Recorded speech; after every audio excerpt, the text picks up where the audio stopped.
Well, hello everyone, and welcome to another of our neurodivergent chats. Now, I want to introduce you to someone that, under normal circumstances, this would be a very happy introduction. This is the guy I want you to be introduced to, a guy called Roy Bremner. Now, the reason why this would normally be a happy introduction is Roy Bremner has ADHD. Now, and anyone who knows Rory knows exactly the type of man he is. But for those that don't know him, he is an incredible comedian, an impressionist, an all round funny guy. He's been in all of the panel shows, all of the those sort of things like that. Definitely been in Mock the Week. I think he might have even been in the original Whose Line Is It Anyways as well. Very well respected comedian, been going for at least 20 years and has still gone strong. Brilliant individual. But me finding out about his ADHD was not under the most positive of circumstances because he was talking today about his ADHD mainly because of something that is, well, some people are calling it a bit of a crisis. ADHD medication is running out in the UK. There has been an alert on ADHD medication. People in the UK are telling the NHS in the UK are telling people with ADHD to be rationing their medication. There's a increased global demand and manufacturing issues, and it's causing this sort of thing. Now, manufacturing issues do happen, serious sort of thing. But the sad thing is, some of these could be lasting until the end of the year. We could potentially have 3-4 months of a lack of ADHD medication for the UK. And Rory has mentioned it as a high profile ADHD individual. And I feel like, even though I do not have ADHD as of yet, as I know at least, maybe I do, I haven't had that diagnosed, autistic and epileptic only. I do think that as the neurodivergent ninja, it's only my duty to actually talk about it. And talk about it, I will. You see, the thing that sort of saddens me the most about this is I was kind of expecting it. Now, why was I expecting this? Well, it's not because I think that the health service in the UK is the worst thing in the world, or the funding is the worst in the world, no matter how true or false that might be, but because of something else. You see, a lot of us might have heard of the hidden generation, or I think it is known as a hidden generation. Individuals between certain ages, I think it's from 30 up to 55 or something like that, where their ADHD or their diagnosis of being autistic doesn't get recognized until they have to go out and find it as an adult. Now, why am I mentioning this? Because this hidden generation, in the past 5-10 years, has started to come to the fore. It started to become part of us. We are starting to recognize our members of that generation. But let me ask you a question. To all my neurodivergent individuals, and put a comment if on your experience from it. When you got your diagnosis that you were autistic, or your diagnosis that you had ADHD, did your life immediately get better? Probably not. You see, what it does, it doesn't make your life better, but it allows you to see where you need the help. It allows you to make sense of your life. Brilliant. That does improve things slightly. But it also allows you to see where the support, where the help comes from. And so, because of that, because here's the logic, because there's going to be more individuals with the ADHD diagnosis, then it only goes to show that there's going to be more individuals potentially needing the ADHD meds. Now, obviously, not everyone who has ADHD needs a medication to support them with ADHD. Of course not. But there's going to be a percentage. And the likelihood is that the numbers might increase, but the percentage is going to stay pretty much the same. So let me just pluck a random number out of the air, right? Let's say, for example, that 20% of all individuals with ADHD require ADHD medication. Why wasn't anyone planning for potentially more to come? You see, every business does this. We prepare for the growth, right?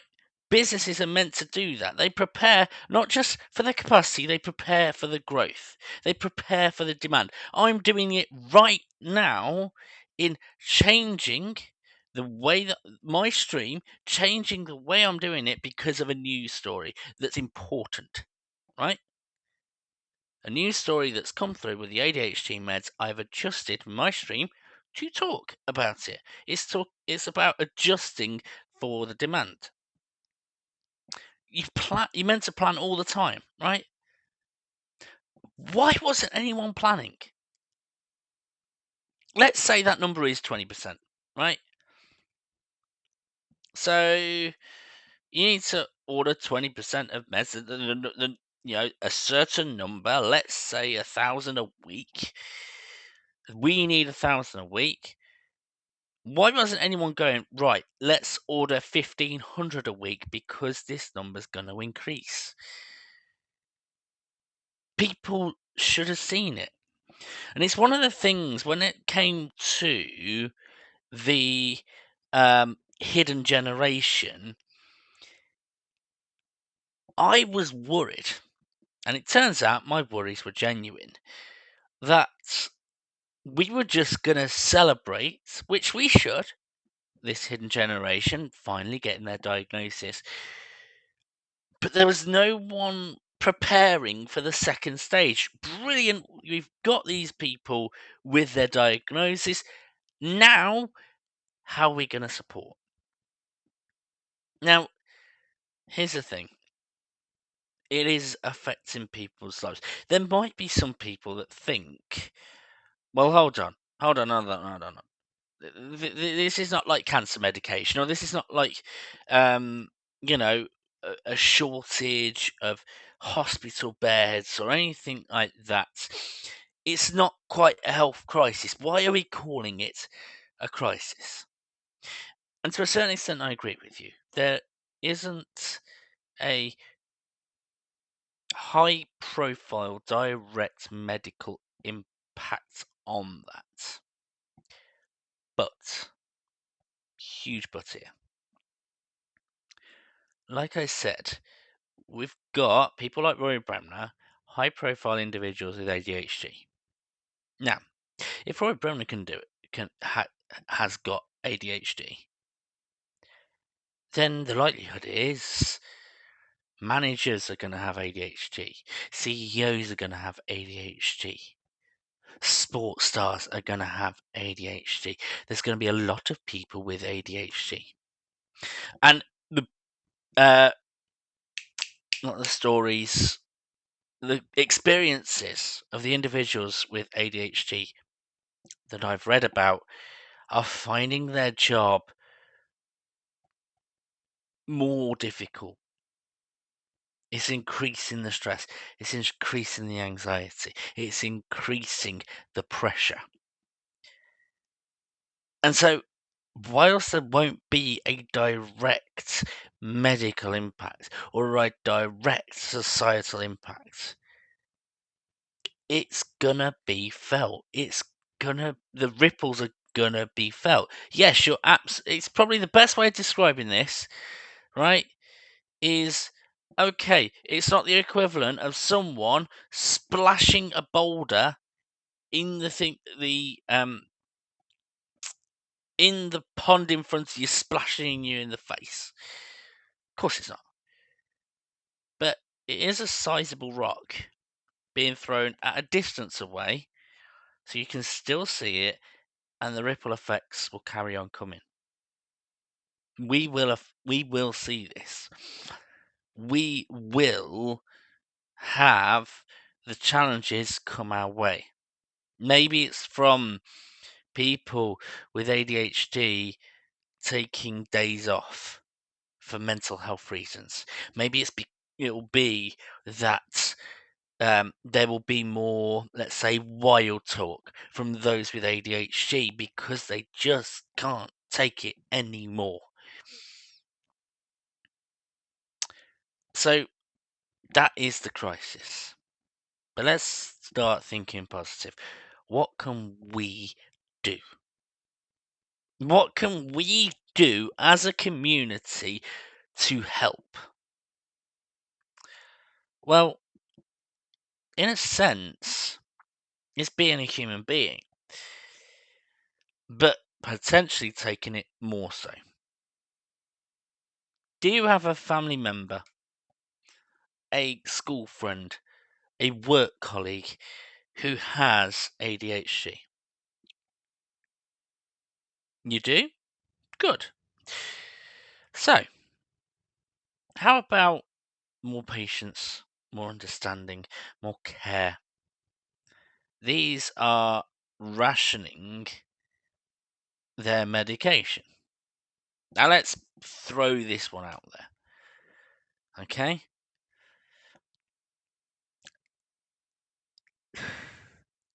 Why don't we show a little more consideration, a little more care, a little more support? Potentially open the handout. Let me know if you need anything. Let me know that sort of thing. Because the thing is, whilst we can't physically go to the manufacturers, steal medication and go to them, which obviously is illegal as well as impossible, we can make their lives better so they don't feel as dependent on that medication just to deal with us. Give me an example. There was a doctor, an ADHD coach. Let me. Her name's Leanne Maskell. Okay. Now, for those that have ADHD, there are ADHD coaches and virtual assistants you can go to, right? Apparently, access for work for those with UK. Now, exercise is mentioned as well, but it seems to get mentioned for everything. It's probably one just thrown. But here's the thing: the suggestion it gives again to other ADHD people is ask people for help. But here's the thing: how many of us would be willing to approach someone to ask for help? Likelihood is a very low number. A, it's a scary thing to do that. B, it's admitting that you can't do it. And C, well, we've got sometimes a bit too much stubbornness that we call dignity to ask someone for support. So let's flip this on its head. You've potentially got someone with ADHD in front of you that needs the help that won't ask for help because they don't need that, that they don't want to ask for the help. So, be there for them. Be there for their support. Be there for their help. This is something we can tackle as a community. And true, not everyone's going to be able to do this perfectly, but maybe, just maybe, we can all pull through this crisis together. I seem to remember that it was something a lot of us successfully did during COVID. Yes, okay, there were the idiots around, but a lot of us showed the support for COVID by obeying the laws and staying at home, and by showing the support with the Zoom calls, by showing the support by messaging people, making sure that even though they were isolated physically, they weren't isolated mentally. That was a crisis that a lot of us have come out the other end of not too bad because we got through it together, socially distanced. Let's do that again. We've got potentially, I would say, 6-9 months of this because, yeah, okay, they're talking about the manufacturing and distribution. It'll be fine in December, but then they've got to send it out, and then, yeah. Let's pull through this together. Let's show the world exactly how we do it. Let's show the world exactly how to care for someone with ADHD, how to make a brilliant environment for someone with ADHD, how to make it so that someone with ADHD can show their strengths and minimize the weaknesses. Guys, I really appreciate any comments you have on this and any experiences you might have on this because, quite frankly, we need each other right now. We need each other's support. I'm here to offer that support for those with ADHD, and let's pull through this together. Thank you. Please continue to like, subscribe, and comment on these videos.